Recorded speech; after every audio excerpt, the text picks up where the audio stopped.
Today I'm having the chicken mozzarella and pesto sub from Subway. I have seen so many ad breaks for this sandwich over the last month that I've been pretty excited to try it out, but I didn't get a chance until today.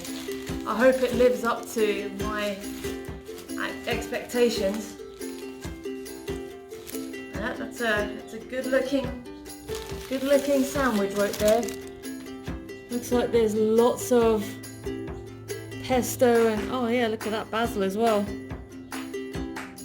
Okay, I don't see a lot of mozzarella, but I hope there is some in there.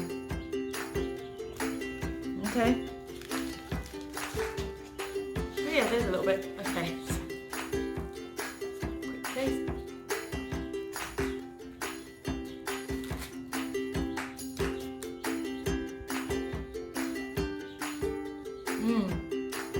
Straight away, the mozzarella and the pesto, it hits your palate. There is a great nutty, garlicky taste that you get from a good pesto. The basil itself,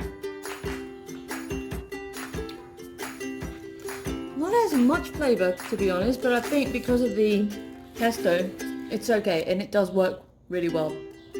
You need the tomatoes because the tomatoes give it that juiciness and that sweetness, so that really helps with the chicken. The ciabatta is a good bread for this. It kind of keeps it all together without it going everywhere. This is definitely worth the wait. That's yummy. Definitely yummy. And it does go everywhere.